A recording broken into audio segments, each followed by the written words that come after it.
All right, welcome everybody to Monday News with Chibi No Podcast. You have me, David the Smash Fan. Smiles your tech guy. And Mr. Worldwide, aka Mr. Mister. And as always, this is a new segment where we go over everything that's happened the past week. Well, not everything, but highlight some of the important news that came in anime, movies, video games, whatever it may be. Everything that we cover. So let's get this started. Past 4 days. Fast 4 days, 7 days, doesn't matter. So let's get this started, all right? So the first piece of news that we're going to talk about is actually Mr. Mister's topic. So take it away. Okay, so I'm going to talk about the Avengers Endgame runtime. So IGN shared today, or in the morning, people were curious about how long the Avengers runtime would be for Endgame because apparently earlier in February they were stating like, oh, it's going to be a long movie that people were suspecting, oh, you're going to have to do like a mid-movie break so people can have a bathroom break and all that stuff. Jokingly, people were really we're really serious about this. So what we found out was on the AMC Theaters landing page for Avengers Endgame, the total running time for the upcoming movie is 3 hours and 2 minutes. So, I mean, it's a good chunk of time, and it's a lot of chunk for the movie because there's going to be a lot of information to digest. How long was Batman v Superman? Oh, I don't know, but I was going to say Infinity War was 2 hours and 29 minutes, so there's an extra 31 minutes. So do you know if that bathroom break scene is going to be legit? I don't know. People I don't joke think so. that. I actually wouldn't mind it. I mean, King Kong, Peter Jackson's King Kong was 3 hours and nobody did anything. And then from back in the day, like that long. Like what the Shawshank Redemption was a 3.5 hour movie. So I mean, yeah. Okay. But yeah. So if you're ready for Avengers, just don't pee, or where it depends. Pee before you watch it, like they taught you in elementary. You know, I don't care if you're getting on the bus, try and pee anyway before you get on it. And then go to the lobby and get a snack. Or get Depends for the movie because Depends might make some profit off of this. I would make a commercial. You want to watch Avengers Endgame? Get some Depends. That's what I feel. Sorry if it sounds weird. I'm a little sick, so just letting you guys know. It's all good. So let's move on to another piece of news. So, Kamea-con announced a few days ago that Vic Mignogna is returning and is going to be at Kamea-con this year. Now, this is a huge thing because in the beginning of January is when they basically dropped him and said that he's no longer coming to Kamea-con due to allegations of sexual misconduct. And so as this invasion is going on, which we'll probably cover in another day, I did a video about it before and we'll probably cover what's going on now, but since the allegation is still going through and Kamea-con I guess has said that the reason they bring him back is because they want this is for the Dragon Ball fans, and none of the fans want to have Vic there, and so that was their ultimate reasons for bringing him back. And obviously this has brought some backlash from other people in the community saying they're not that they're siding with him and that they're turning away from supposed allegations that are happening. And Monica Real, who's the voice of Bulma, has, after this was announced, said that she's been canceling hers. And other people that had panels in there have also stated that they will no longer be going to Kamea-con. And so it's a huge mess. And even Geekdom tweeted about it, not necessarily about the whole situation of Vic and his allegations, but more of like, it sucks that they're canceled because now since he's hosting, he's trying to also find out how to make up for that time, what we're going to do with the panels now, what we're going to do with the signings. And people have been harassing him about it, saying like, how can you let Vic come? And he stated very clearly he wants to be out of this drama. This is not his stuff. But he has been saying, you can't. He's like, I'm not the one who agreed this or anything. It wasn't my choice. And he just says, I want to be left out of it. So just a little thing that just don't harass him because he doesn't have any part of this. Whether how you feel about it or not, just don't harass those that are not involved in it. Is Chris Sabat still coming? Because I heard he was going to leave if he was going to be signed on too. There is no confirmation as of yet. The only two people who are confirmed that they're not going to participate is Monica Real and the guy who's the voice of Beerus. I forgot his name. So my only thing about this is they can always have him in a different booth in a different panel where they don't even associate or see him. So I really don't like this. I feel it's kind of childish. It is childish. It is very childish. But then again, it's just that for those I can vouch for, not vouch, but I can understand is Monica Rial, because she did state that she felt comfortable around him, and that certain things he did, maybe it wasn't sexual, but he just didn't like what he did. So she has, and more than anybody, has a valid reason why she doesn't want to do it. So I'm okay with that. But the guy who's serious, he doesn't want to join, and I'm like, why? It's again that the guy just don't bother with it. Toughen up, like what can you do? it's a topic for another day, because we have a lot of stuff to cover that we'll do another video on that whole thing. But let's just keep going. So Milas, what's next? All right, so Amy Hennig, you guys probably know her as probably one of the best writers in Not a dog. Yeah, so she, if you guys don't know, if you guys like Jack 3, which probably one of the best Jacks or the best Jack of all time, any of the Uncharted games, etc., she has been the lead writer on those. A lot more than just that. Those are the big ones. So anyway, she was the one that was heading the EA canceled game for Star Wars. And she was kind of the lead and writer. She's a creative director and writer on the Star Wars game. And anyway, that got canceled, and they finally got an interview out of her just to kind of see what her idea was for the game. And so we got some information. It was kind of cool. It was going to be like an Indiana Jones type game, but in the Star Wars universe. And she kind of said with how she sees Star Wars is, unlike just having a main protagonist, right? Star Wars, there isn't just a main protagonist, right? You have Luke, Leia, Han, etc., and they all were their own protagonists, right? And she liked to keep that feel, so she didn't want to make just like one protagonist. So like any other like supporting characters, she wanted to make sure those felt like actual protagonist characters. So she was doing some really cool writing ideas. But again, EA decided they didn't feel it was going to be profitable to do just a single player game and ended up canceling it. So looks like we could have had a really cool Uncharted-like Indiana Jones game in the Star Wars universe that she wanted to have. So now she started her own indie studio that she's going to be the head director in, and we'll see what's going to be coming from her. It started up in January. So now we're just going to wait, because that studio was Visceral, which also did the Dead Space. They're the ones that she was working on for the creative directing team for Star Wars. Visceral close though? Yeah, that's what I'm saying. She was working for Visceral as a creative director on Star Wars, okay. but Visceral's now like, closed. Sorry. So anyway, it's okay. So now she has her own studio, and since she's like the legend in writing in the gaming industry, I cannot wait, because this girl is a legend in video games. She's like the goddess, so I cannot wait to see what she's going to bring to the table with the new studio. Even though it's an indie style studio, with her writing and creative decisions, I could see the studio growing into being a real big threat in the future. So good for her. Just wanted to mention her name and the stuff about her. Yeah. Okay, Mr. What you got for us now? So, last week we had Google announce their gaming streaming service, or their game console, and guess who announced their own gaming subscription service? Apple Arcade Games.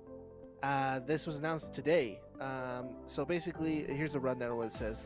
Apple's officially announced a game subscription service called Apple Arcade.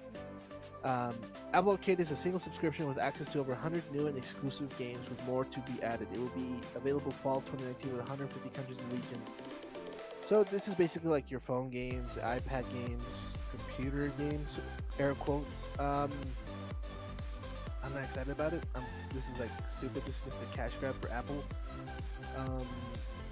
It's kind of sad, really, in my opinion. They did one thing that they didn't say anything about pricing, which is it's always like kind of a red flag. It's like I hate that.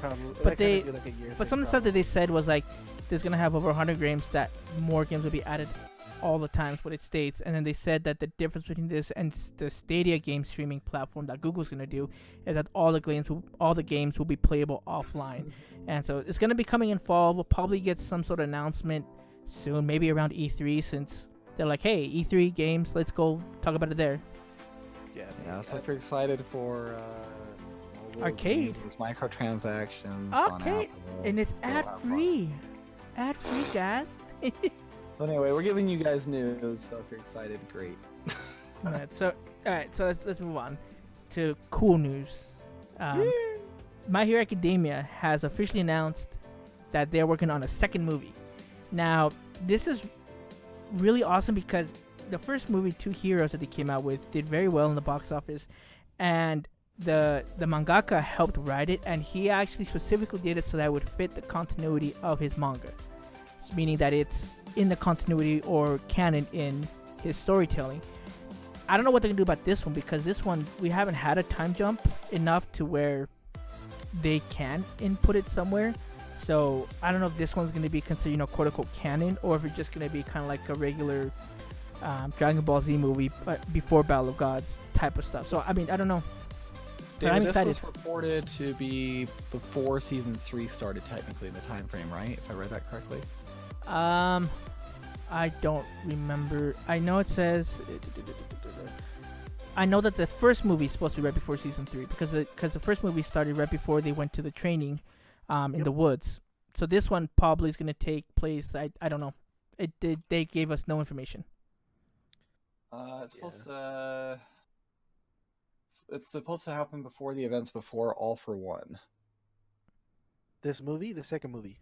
That's what I thought it was, wasn't it? The first movie, was before season 3. This one we don't know. There's nothing. This one most likely should be after season 3. Oh, here it is, right here. Is it? Wait, what was the name of the movie we had? It was Two Heroes. Right? Mm-hmm. Yes. Okay, so that was the one that was before the fight. Yeah. So we don't know where this one takes place. Most likely after. I'm excited because the first one I loved. It was great. I loved it too. So let's keep going. Okay, Mila, what about the Switch? What did we get about the Switch? Well, there's been some rumors. I think was it from the Wall Street Journal? I believe there were some leaks that came out or something that's. Usually these are a lot of credible sources that are usually pretty accurate. That's why a lot of gaming sites have been reporting on this. So it's not just some bullshit like leaks. These are looking a little more legitimate than usual. So I was going to kind of just mention real quick what it is and then ask you guys what your thoughts are real quick. But there's supposed to be new 2 versions where the current Switch we have right now would be kind of the mid-tier. There's reports that there might have like maybe... These numbers are speculatory, but like a $200 model, right, where the Joy-Cons don't come off. It doesn't have the HD rumble for so like 1-2 switch wouldn't work, right? It would just be like it probably still have the docking capability, obviously, right? But just like think of like a Game Boy 2DS kind of design, right? So and then you might have like the $400 one with a bigger battery and a better screen.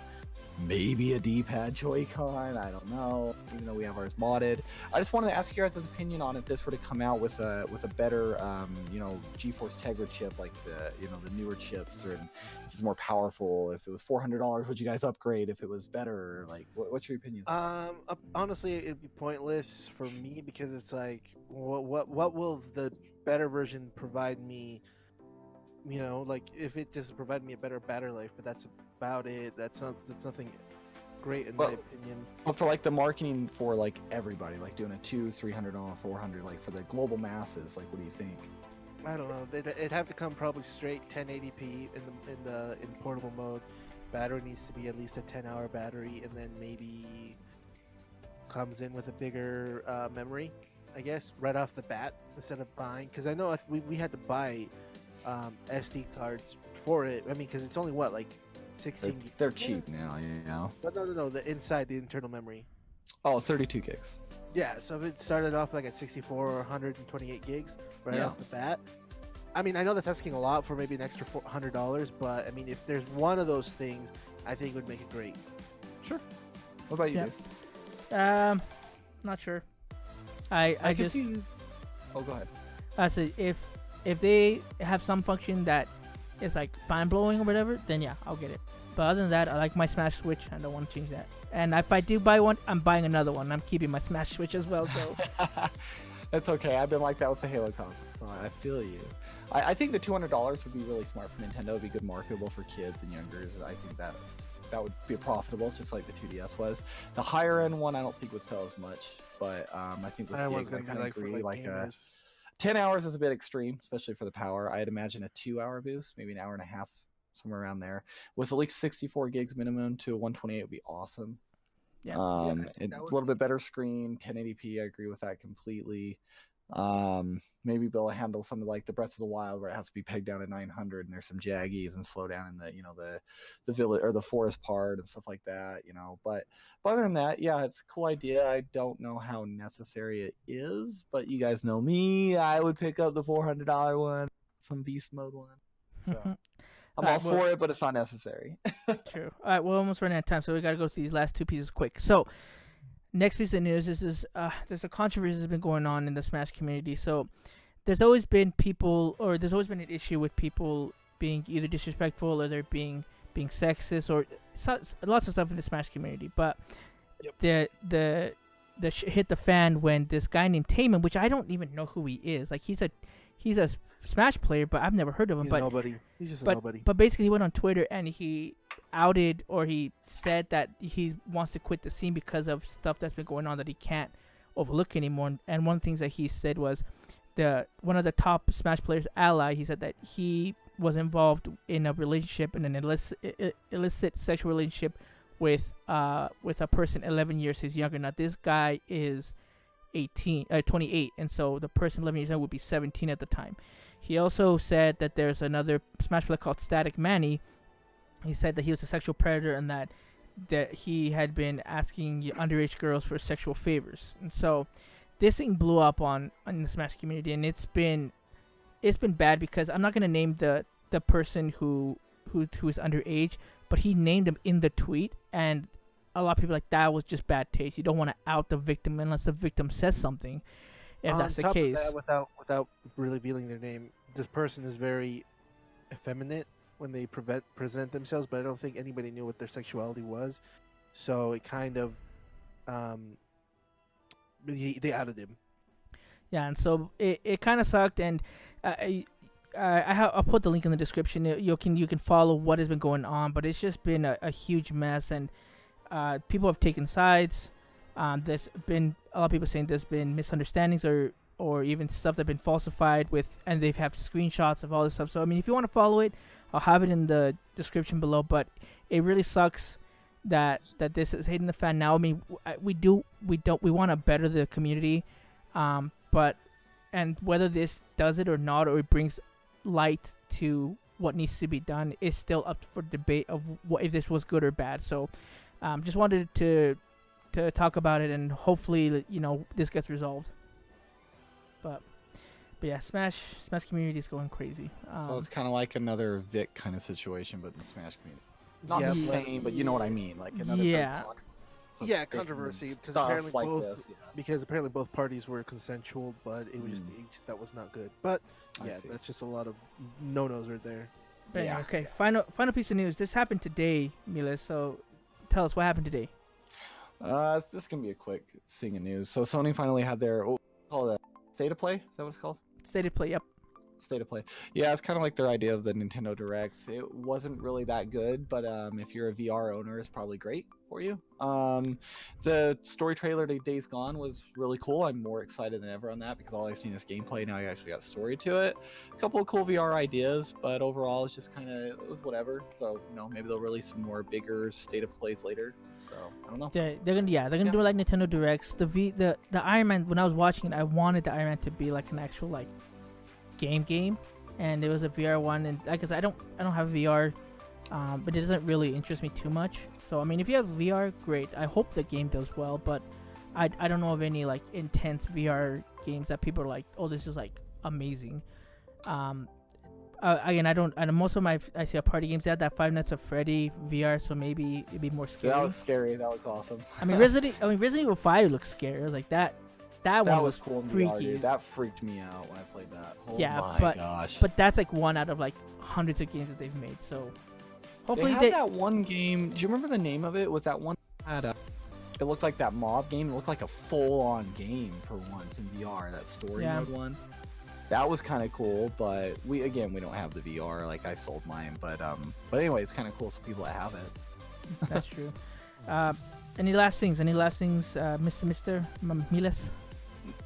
I got nothing really. Just be on the lookout for all these things to come, and then hopefully you're all excited for Avengers. And that's it.